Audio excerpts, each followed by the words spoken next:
नमस्कार विद्यार्थी मित्रांनो, रोजगार कट्ट्यावरती आपल्या सर्वांचं हार्दिक स्वागत आहे. आणि आजची नोकरीची संधी आहे. कंत्राटी पदभरती जाहिरात निघालेली आहे. जिल्हा आरोग्य विभाग सातारा अंतर्गत यामध्ये विविध पदांकरता भरती निघालेली आहे. तर व्हिडिओला शेवटपर्यंत पहा. तसेच चॅनलवर नवीन असाल तर चॅनलला लाईक करा, कमेंट करा, शेअर करा, सबस्क्राईब करा. तसेच तुमच्या स्पर्धा परीक्षांची तयारी करणाऱ्या मित्रमैत्रिणींसोबत आणि गरजू व्यक्तींसोबत हा व्हिडिओ शेअर करायला विसरू नका. यामध्ये पहिलं पद आहे स्टाफ नर्स NHM अंतर्गत. यासाठी GMC असणं आवश्यक आहे किंवा BSc नर्सिंग असणं आवश्यक आहे. 43 वर्ष वयोमर्यादा आहे. याकरता 6 रिक्त पदं आहेत आणि एकत्रित मानधन 20,000 रुपये प्रतिमाह असं देण्यात येईल. त्यानंतर स्टाफ नर्स जे आहेत 15व्या वित्त आयोगानुसार 43 वर्ष वयोमर्यादा आहे. त्यासाठी BSc नर्सिंग आवश्यक आहे. 4 पदं त्याची सुद्धा आहेत. त्यामध्ये 20,000 रुपये इतकं एकत्रित मानधन देण्यात येईल. जिल्हा कार्यक्रम व्यवस्थापक या पदाच्या एकूण 1 जागा आहे आणि MBBS मेडिकल ग्रॅज्युएट असणं आवश्यक आहे.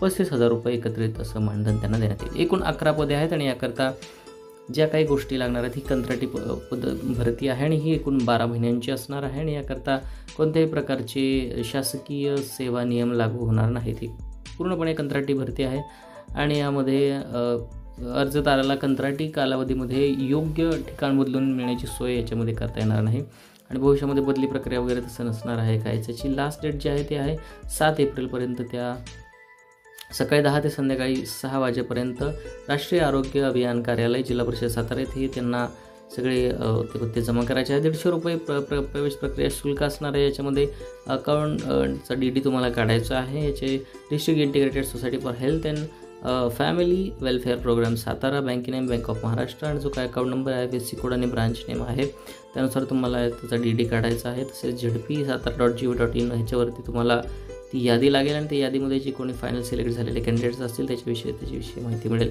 याच्यामध्ये तुम्हाला डिग्रीमध्ये 60 गुण असणं आवश्यक आहेत आणि शैक्षणिक पर्याय जर जास्त अधिकतम गुण असेल तर 20 मार्क आणि शासकीय अनुभव असेल तर 20 मार्क असे मिळणे. एकूण तुमचं ग्रेड पॉईंटनुसार तुमचं सॉर्टिंग करण्यात येईल आणि त्यानुसार तुमची फायनल मेरिट लिस्ट लागेल. त्यासाठी अर्ज कसा करायचा आहे बघा. याच्यामध्ये फोटो लावायचा आहे. तुमचं इंग्रजी मराठी आडनाव लिहायचं आहे. आणि यासाठी कोणत्या पदासाठी अप्लाय करताय, मोबाईल नंबर, सगळ्या गोष्टी माहिती लिहायच्या आहेत. आणि तुमचं क्वालिफिकेशन याच्यामध्ये पूर्ण लिहायचं आहे. एकत्रित एक्सपिरियन्स किती लिहायचं आहे, तुमच्यावर पूर्ण गुन्हा आहे का ते लिहायचं आहे.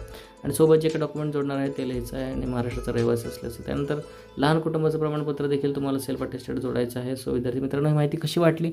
आपल्या स्पर्धा परीक्षांची तयारी करणाऱ्या मित्रमैत्रीसोबत हा व्हिडिओ शेअर करायला विसरू नका. चॅनलवर नवीन असाल तर लाईक करा, कमेंट करा, शेअर करा, सबस्क्राईब करा. रोजगार कट्टा. धन्यवाद मित्रांनो.